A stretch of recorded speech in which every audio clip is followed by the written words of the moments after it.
नमस्ते बच्चों। तो आज हम नया कविता लेंगे। तो वो रचनाकार का नाम है ज्ञानेंद्र पति। ठीक है, ज्ञानेंद्र पति के कौन सा है? एक नया कविता है बीज का व्यदा, देखेंगे। ठीक है, यह है ज्ञानेंद्र पति। ज्ञानेंद्र पति हिंदी साहित्य के एक श्रेष्ठ और प्रसिद्ध रचनाकार हैं। आधुनिक काल के रचनाकार हैं और സമകാലീന കവിതയെ लिखते हैं। പ്രസൻ്റ് ആയിട്ടുള്ള കവിതകളാണ് അധികം പ്രസൻ്റ് ആയിട്ടുള്ള വിഷയത്തെ പറ്റിയിട്ടുള്ള ആസ്പദമാക്കിയിട്ടുള്ള കവിതകളാണ് ജ്ഞാനേന്ദ്രപതി എഴുതാറ്. ഓക്കെ, കവിതയിലെ വിഷയം. ज्ञानेंद्रपति हिंदी साहित्य के आधुनिक काल के प्रसिद्ध कवि हैं. അപ്പോൾ ഫസ്റ്റ് സെൻറ്റൻസ് നമ്മൾ എപ്പോഴും പഠിക്കുന്നതാണ്, അത് ഓക്കെ ആയി. ഓക്കെ, കവിത का नाम क्या है? ബീജ് വ്യത. ബീജ് എന്ന് വെച്ചാൽ എന്താ? വിത്ത്. ബീജ്, വിത്തിൻ്റെ വ്യത, സങ്കടം. അപ്പോൾ കുറേ വിത്തുകളുടെ സങ്കടത്തെ പറ്റിയിട്ടാണ് ഈ കവിതയിൽ പറയുന്നത്. ഓക്കെ, അത് നമുക്ക് ज्ञानेंद्रपतिനെ പറ്റി നോക്കാം. അടുത്ത ക്ലാസ് തൊട്ടിട്ട് കവിതയിലോട്ട് പോവാം. ओके, तो ज्ञानेंद्रपति का जन्म झारखंड में हुआ. അപ്പം ആ झारखंडിലെ ഗ്രാമത്തിൻ്റെ പേരാണ് പത്തരംഗ് ഗാമ. जनवरी 1950 में उनका जन्म हुआ है और वह एक सरकारी കർമ്മചാരി है. ഒരു ഓഫീസിലാണ് വർക്ക് ചെയ്യുന്നത്. ജാർഖണ്ഡിലാണ് ജനിച്ചത്. 1950 ജനിച്ചത്. ഓക്കെ, ഗ്രാമത്തിൻ്റെ പേരൊന്നും ഓർത്ത് വെക്കണമെന്നില്ല, ജസ്റ്റ് ഇത്ര ഓർത്ത് വെച്ചാൽ മതി. ज्ञानेंद्रपति आधुनिक काल का एक प्रसिद्ध रचनाकार है और वह उनका जन्म झारखंड में हुआ है और वे बहुत सारे लोग अध्यापक रहते हैं. बहुत सारे लोग कविता के क्षेत्र में प्रसिद्ध हैं. बहुत सारे लोग आंदोलन में भाग लिया है. അപ്പം പല ആൾക്കാരും പല രീതിയിൽ ഫീൽഡിലായിരുന്നു വർക്ക് ചെയ്തുകൊണ്ടിരുന്നത്. പിന്നീട് അവർ എഴുത്തിലോട്ട് ഇഷ്ടം തോന്നിയിട്ട് പിന്നീട് എഴുത്തിലോട്ട് വരിക ചെയ്യുന്നത്.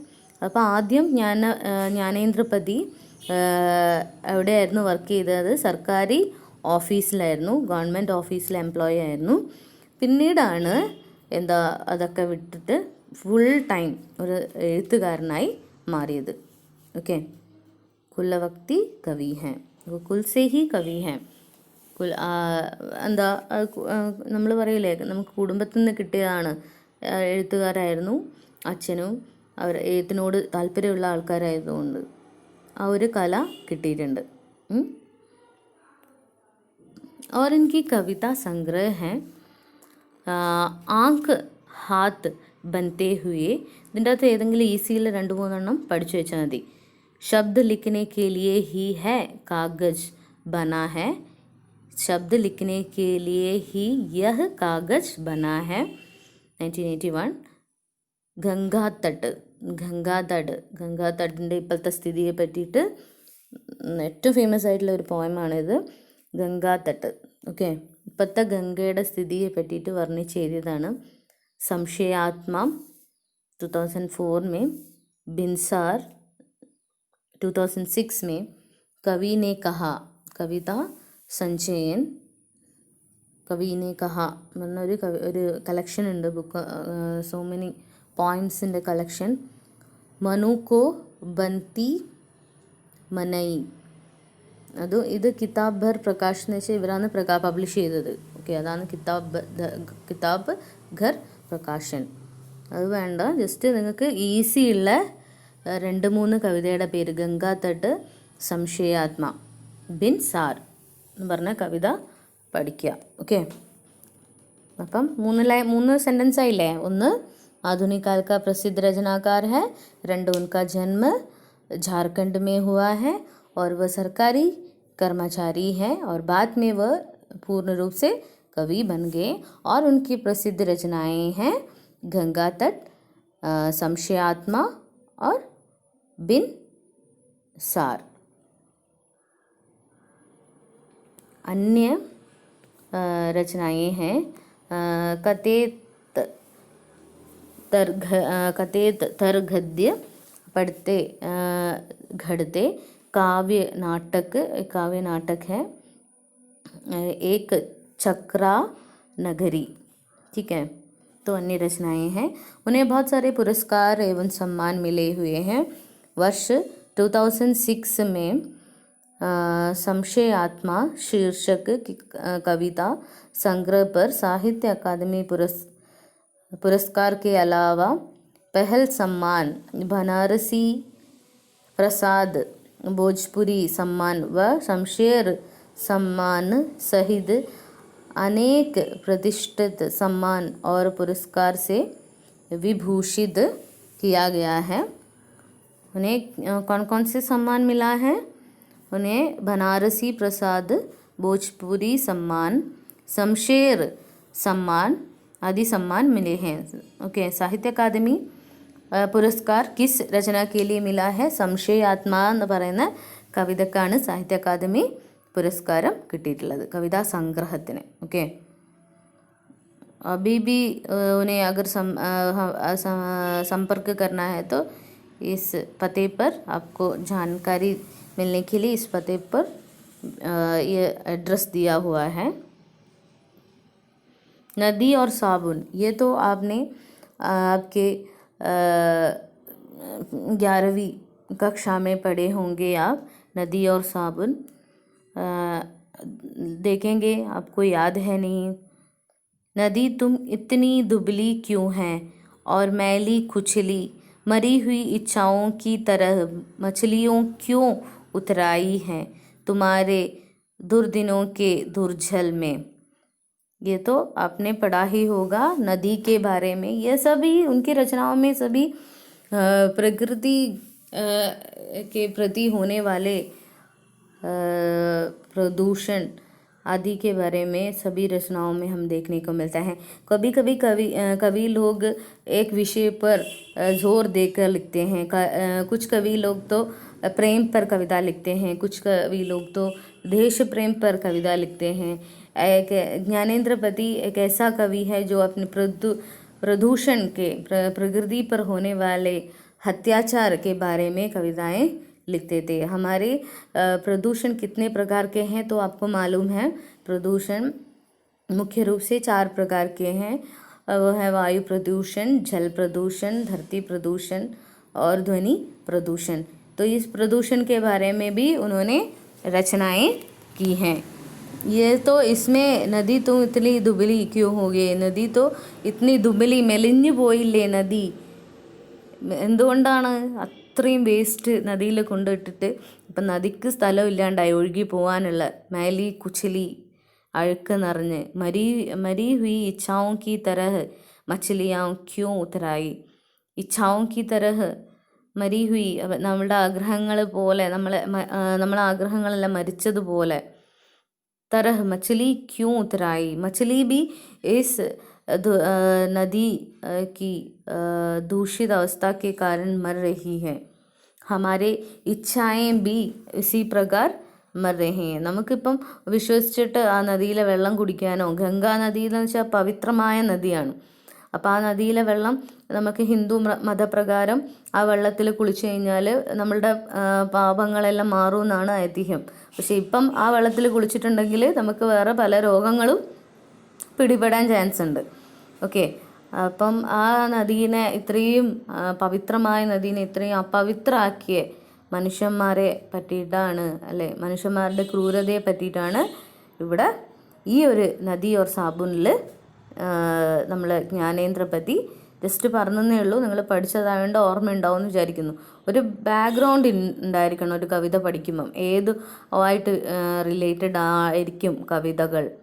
ഓക്കെ, അതേപോലെ നാഗാർജുൻ്റെ ആ ഒരു വിപ്ലവവുമായിട്ട് റിലേറ്റഡ് ആദ്യം നാഗാർജുനെ പറ്റി നല്ലവണ്ണം അറിഞ്ഞാൽ മാത്രമേ നാഗാർജുൻ്റെ കവിതയുടെ തീഷ്ണത മനസ്സിലാക്കാൻ പറ്റുള്ളൂ. അതേപോലെ ജ്ഞാനേന്ദ്ര എന്തുമായിട്ട് റിലേറ്റഡ് ആണ്? അധികം ഈ പൊല്യൂഷനുമായിട്ട് റിലേറ്റഡ് ആയിട്ടുള്ള കുറേ കവിതകൾ എഴുതിയിട്ടുണ്ട്. അതിൻ്റെ അകത്ത് ഒന്നാണ് നദി ഓർ സാബുൻ. കിസ്നെ തുമാരാ നീർ ഹാരാ കൽക്കൽ മേ കലുഷ് ഭരാ भागों के जुड़ाने से तो कभी दूषित नहीं हुआ तुम्हारा जल. കിസ്നെ തുമാര നീർ ഹാര, നിന്റെ വെള്ളം ആരാണ് എടുത്തു കൊണ്ടുപോയത്. കൽക്കൽ മേ കലുഷ് ഭര, ആ നല്ല ഒഴുക്ക് എന്താ നമ്മൾ അരുവിയിൽ നിന്നെല്ലാം വെള്ളം ഒഴുകുന്ന ശബ്ദം നല്ല മനോഹരമാണ് കേൾക്കാൻ വേണ്ടിയിട്ട് ശ്രദ്ധിച്ചു കഴിഞ്ഞാൽ. ഭാഗവുമേ ഭാഗ് എന്ന് വെച്ചാൽ എന്താ പല മൃഗങ്ങളും ആ അരുവിയിൽ എന്താ വെള്ളം കുടിക്കാൻ വരും. അപ്പോൾ അവരുടെ ആ വെള്ളം കുടിക്കുന്ന സൗണ്ടും അതൊന്നും ഒരിക്കലും അല്ലെങ്കിൽ ആ മൃഗങ്ങളും ഒരിക്കലും ഈ നദിയെ ദൂഷിത് എന്ന് വെച്ചാൽ ആ നദിയെ പൊല്യൂട്ടഡ് ചെയ്തിട്ടില്ല. അവർ വെള്ളം കുടിച്ചു, അവർ തിരിച്ചു പോയി. നമ്മൾ മനുഷ്യന്മാരാണ് എത്ര ബുദ്ധി ഉണ്ടായിട്ടും ഒരു കാര്യമില്ലാന്ന് വീണ്ടും വീണ്ടും തെളിയിച്ചുകൊണ്ടിരിക്കുകയാണ്. നമ്മളുടെ സുഖം മാത്രമേ നോക്കുകയുള്ളൂ. നമ്മളിപ്പോൾ ഒരു കുപ്പി വെള്ളം വാങ്ങിച്ചു കഴിഞ്ഞാൽ അത് കുടിച്ച് ആരായിക്കോട്ടെ എല്ലാവരും അങ്ങനെ തന്നെയാണ്. എന്താ ചെയ്യുക, അവർ വേഗം ഇപ്പോൾ യാത്രയിലാണെങ്കിൽ നമ്മൾ യാത്രയിലല്ലേ കുപ്പിവെള്ളമൊക്കെ വാങ്ങിക്കും, ആ റോഡ് സൈഡിലേക്ക് അങ്ങ് ഇടും. അതൊക്കെ ഒലിച്ചു പോയി നദിയിലേക്ക് വീഴും. അല്ലെങ്കിൽ നദിയിൽ തന്നെ നമ്മളൊരു ഒഴുകിപ്പോകുന്ന കാണാൻ രസമല്ലേ, നദിയിൽ തന്നെ കൊണ്ട് ആ വെള്ളം ഇടും. ഓക്കെ, മൃഗങ്ങൾ പോലും പ്രകൃതിനെ അവർ എന്താ ആ ഒരു റെസ്പെക്റ്റോടെയാണ് കാണുന്നത്. ബുദ്ധി ഉണ്ടായിട്ട് പോലും മനുഷ്യന്മാർ അതിൻ്റെ ഒരു വില കൽപ്പിക്കുന്നില്ല എന്നാണ് കവി പറയുന്നത്. വേറൊരു കവിതയാണ് പ്യാസാ കൂവ. ഈ ഒരു പ്യാസാ കൂവയിൽ എന്താ ഈ കൂവ എന്ന് വെച്ചാൽ കിണർ. ഓക്കെ, ദാഹിക്കുന്ന കിണർ എന്ന് പറഞ്ഞൊരു കവിതയാണ്. ഇതിൽ പറയുന്നതെന്ന് വെച്ചാൽ ഇപ്പോൾ ഈ കിണർ നമുക്ക് വെള്ളം നമ്മൾ സംഭരിച്ച് ഇതിൻ്റെ അകത്ത് ഉണ്ടാവും നമുക്ക് ഏത് സീസണിലും. ഇപ്പം എന്താ അതിൻ്റെ അകത്തുള്ളത്, ഇപ്പം അതിൻ്റെ അകത്ത് പ്ലാസ്റ്റിക്കിൻ്റെ മാലിന്യങ്ങളാണ് അതിൻ്റെ അകത്ത് നിറച്ച് കിടക്കുന്നത്. ഓക്കെ, അവർക്ക് ഇപ്പം എന്താ പറയുന്നത്, ഒരു വെള്ളം വറ്റിക്കഴിഞ്ഞാൽ, വേനൽക്കാലത്ത് വെള്ളം വറ്റിക്കഴിഞ്ഞാൽ പിന്നെ അവരവിടെ അടുത്തുള്ള ആൾക്കാരും ദൂരെ നിന്നുള്ള ആൾക്കാരും അവിടെ വേസ്റ്റ് കൊണ്ടിടാൻ അവിടെ ഒരു സ്ഥലമുണ്ട്. എന്താ വെള്ളമൊന്നും ഇല്ലല്ലോ, അവർ മഴ ആയിക്കഴിഞ്ഞാൽ വെള്ളം നിറയും എന്നുള്ളൊരു ബോധം പോലും മനുഷ്യന്മാർക്ക് ഇല്ലാണ്ടായി കഴിഞ്ഞിരിക്കുന്നു. അപ്പം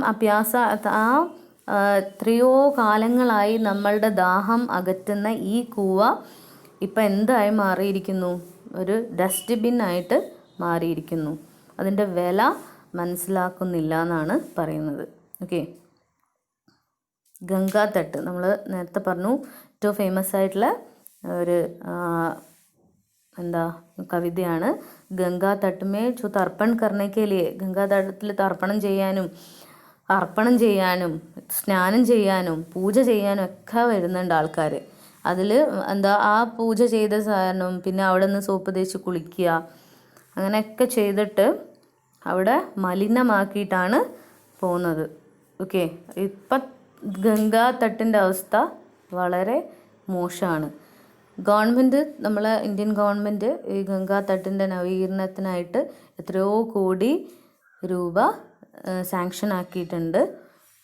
അത് പണ്ടത്തെ പോലെ തന്നെ ഗംഗേനെ തിരിച്ചു കൊണ്ടുവരാൻ വേണ്ടിയിട്ട്, ഒരു മാലിന്യവും ആ പവിത്രമായ നദിക്ക് വേണ്ടിയിട്ട് അതിൻ്റെ പുനരുദ്ധാരണത്തിന് വേണ്ടിയിട്ട് ഗവൺമെൻറ് ഒരു ഫണ്ട് രൂപീകരിച്ചിട്ടുണ്ട്. നമുക്ക് നോക്കാം ഇനി വരുന്ന ഈ കവികളൊക്കെ കവിതകളിലൂടെയാണ് അറിയുന്നത് ഇത്രയും മോശമാണ് സ്ഥിതി. ഓക്കെ, അങ്ങനെയാണ് നമ്മളെ പൊളിറ്റീഷ്യൻസും ഈ സാമൂഹ്യ പ്രവർത്തകരും ഈ കവിയുടെ ലക്ഷ്യം എന്ന് വെച്ചാൽ എന്താ, ഈ സമൂഹത്തിലുണ്ടാവുന്ന കാര്യങ്ങളെല്ലാവരെയും അറിയിക്കുക. ചില ന്യൂസ് പേപ്പറിൻ്റെ ലക്ഷ്യം അതാണ് അല്ലേ. അതേപോലെ കവിതയിലൂടെ വ്യംഗ്യത്തിലൂടെ എല്ലാവരെയും അവരുടെ ഓരോരാളും വിചാരിക്കണം. ഒരാൾ വിചാരിച്ചാൽ ഈ നാട് തന്നെ നന്നാവാൻ മതി.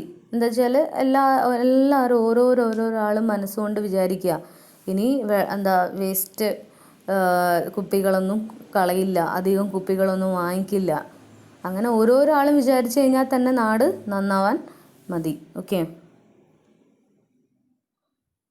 ഇതാണ് ഇപ്പോഴത്തെ സ്ഥിതി ഗംഗയുടെ. ഇത്രയും മനോഹരമായ ഗംഗയുടെ സ്ഥിതി തീരപ്രദേശങ്ങളിൽ ഉള്ള വേസ്റ്റുകളിലും എല്ലാം പ്ലാസ്റ്റിക്കും പല സ്ഥലങ്ങളിലൊക്കെ ഉള്ള ഇതൊക്കെ ഒരു സ്ഥലത്ത് വന്ന് അടിഞ്ഞുകൂടും. ഓക്കെ, ഗംഗയുടെ സ്ഥിതിയാണ്. അത്രയും മനോഹരമായ, അത്രയും പാവനമായ ഗംഗയുടെ കഥയൊക്കെ അറിയായിരിക്കും. ഗംഗയെ ഭൂമിയിലേക്ക് കൊണ്ടുവരാൻ വേണ്ടിയിട്ട് ഒരു മുനി തപസ് ചെയ്തിട്ടാണ് ഗംഗ ഭൂമിയിലേക്ക് വരുന്നത്. ഓക്കെ, ഗംഗാദേവീനെ ആ ഒരു പിക്ചറിൽ നമുക്ക് കാണാം. ശിവൻ്റെ ആ ഗംഗ നേരിട്ട് സ്വർഗത്തു നിന്ന് വരികയാണെങ്കിൽ കഥയാണേ, നേരിട്ട് സ്വർഗത്തു നിന്ന് വരികയാണെങ്കിൽ ഈ ഭൂമി തന്നെ പിളർന്നു പോകാൻ ചാൻസ് ഉണ്ട്, അത്രയും ഫോഴ്സിൽ വരികയാണെങ്കിൽ. അതുകൊണ്ട് ആര് സഹായിച്ചു? പരമശിവൻ തൻ്റെ തലയിൽ തട്ടിയിട്ട് ആ ഫോഴ്സ് കുറക്കാൻ വേണ്ടിയിട്ട് തലയിൽ തട്ടിയിട്ട് ഭൂമിയിലേക്ക് ഒഴുകാൻ വേണ്ടി സഹായിച്ചു. ഓക്കെ, അപ്പം നമുക്ക് ആ ശിവൻ്റെ ചിത്രത്തിൽ ആ മുടീൻ്റെ ഉള്ളിൽ, ജടേൻ്റെ ഉള്ളിൽ നമുക്ക് കാണാം ഗംഗാദേവീനെ. ഓക്കെ, അപ്പം അത്രയും പരിശ്രമിച്ചിട്ടൊക്കെയാണ് ഗംഗേനെ ഭൂമിയിലേക്ക് കൊണ്ടുവന്നത്. പക്ഷേ ഗംഗയുടെ സ്ഥിതി ഇപ്പം തിരിച്ചങ്ങോട്ടേക്ക് തന്നെ ഓടേണ്ട സ്ഥിതിയായിട്ട് മാറിക്കഴിഞ്ഞിരിക്കുന്നു. ഇത്രയും മനോഹരമായ ഒരു പ്രകൃതിനെയാണ് മനുഷ്യന്മാർ തങ്ങളുടെ സുഖത്തിന് വേണ്ടിയിട്ട്, സുഖലോലുപതയ്ക്ക് വേണ്ടിയിട്ട് നശിപ്പിക്കുന്നത്. പ്രകൃതി നമുക്ക് അത് എല്ലാം നമുക്ക് തരുന്നുണ്ട് അല്ലേ? പ്രകൃതി ഇപ്പോൾ തിരിച്ച് അടിക്കാനും തുടങ്ങി. മനുഷ്യന്മാരുടെ ഈ ക്രൂരതയെ തിരിച്ചടിക്കാനും ഇപ്പം പ്രകൃതി തുടങ്ങി. എങ്ങനെയൊക്കെ ആയിരിക്കും? ഒന്നിക്കൽ കാറ്റോടെ, അല്ലെങ്കിൽ നല്ല മഴ പെയ്തിട്ട്, അല്ലെങ്കിൽ ഭൂചലനത്തോടെ. മതിയാവുന്നു പ്രകൃതിക്ക്. മനുഷ്യന്മാരുടെ ക്രൂരത സഹിക്കാൻ പറ്റാണ്ടാവുന്നു പ്രകൃതിക്ക്. അപ്പോൾ പ്രകൃതിയും ഇപ്പം തിരിച്ചടിക്കാൻ തുടങ്ങിയിരിക്കുന്നു. ഓക്കെ,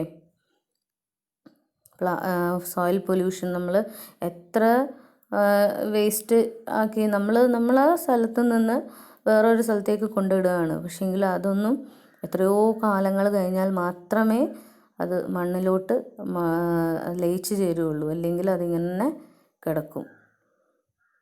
ഇത്രയും മനോഹരമായ നദികളെ സംരക്ഷിച്ച് വെക്കാൻ വേണ്ടിയിട്ടാണ് കവി പറയുന്നത്.